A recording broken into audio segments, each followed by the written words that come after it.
કાંકરેજ મામલતદાર કચેરી ખાતે વીજ ટાવર લાઇન બાબતે યોગ્ય નિર્ણય લેવા માટે કોંગ્રેસ દ્વારા આવેદનપત્ર આપવામાં આવ્યું। મળતી માહિતી પ્રમાણે ગુજરાત રાજ્યમાં વીજ કંપનીઓ દ્વારા વીજ ટાવર લાઇન બાંધવા માટે અંદાજે 26 જેટલા જુદા જુદા જિલ્લામાં ખાનગી કંપનીઓ દ્વારા સૌર ઉર્જા પ્રકલ્પ, પવન ઉર્જા, પવન ચક્કી, વીજ સબસ્ટેશન તેમજ વીજ ટાવર લાઇન બાંધવા માટેની કાર્યવાહી ચાલી રહી છે।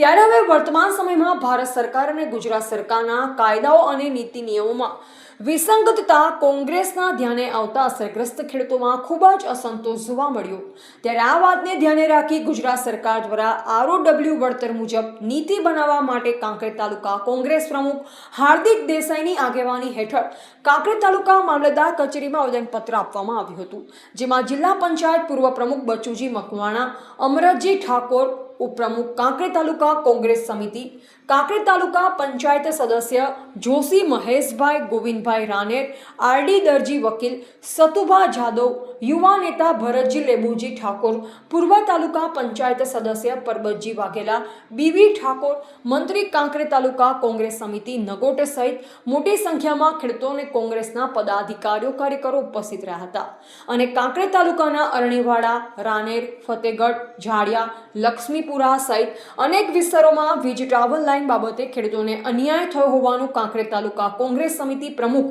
હાર્દિક દેસાઈ જણાવ્યું અને કાંકરેજ તાલુકા નાયબ મામલતદાર વિજય ચૌધરીને જુદી જુદી 9 જેટલી માંગણીઓ સાથે આવેદનપત્ર આપ્યું, જેમાં નાયબ મામલતદાર વિજય ચૌધરીએ કોંગ્રેસની માંગણીઓ વડી કચેરી ખાતે મોકલી આપવા ખાતરી આપી। એવા રામજીભાઈ રાયગોર, બનાસકાંઠા। કિસાન કોંગ્રેસ અને બનાસકાંઠા જિલ્લા કોંગ્રેસ સમિતિના આદેશ અનુસાર કાંકરેજ તાલુકા કોંગ્રેસ સમિતિ દ્વારા જે વીજ પોલની લાઈનો નાખવામાં આવી છે, જેમાં ખેડૂતોને યોગ્ય વળતર આપવામાં નથી આવ્યું, તે અનુસંધાને આજે કાંકરેજ તાલુકા કોંગ્રેસ સમિતિ દ્વારા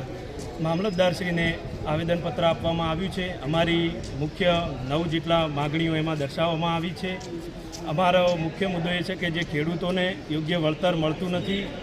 જે અમારું કહેવું એવું છે કે ભાઈ જે તે સર્વે આધારિત અને જે જંત્રી હોય વાણિજ્યની, એ વાણિજ્યની જંત્રીથી 4 ગણા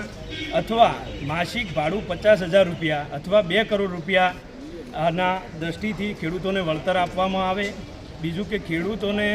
લાઈન જે નાખવાનું જેનું રૂટ મેપિંગ છે, એ રૂટ મેપિંગ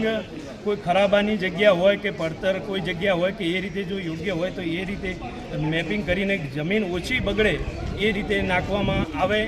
બીજું કે આ જે સમગ્ર ગુજરાત રાજ્યમાં આ ખેડૂતો સરકાર સામે સંઘર્ષ કરી રહ્યા છે। સરકારે ખેડૂતો સાથે ખૂબ જ ખરાબ વર્તન હજુ સુધી કોઈ યોગ્ય જવાબ આપવામાં નથી આવ્યો। અમારા કાંકરેજ તાલુકાની અંદર પણ લગભગ ખાસ કરીને અમારા જે નદી વિસ્તારના ગામડાઓ છે, અરણીવાડાથી માંડી, અરણીવાડા બુકોલીથી માંડીને ફતેગઢ અને ઝાડિયા બાજુ એ બાજુના ગામડાઓમાં જે 2018ની અંદર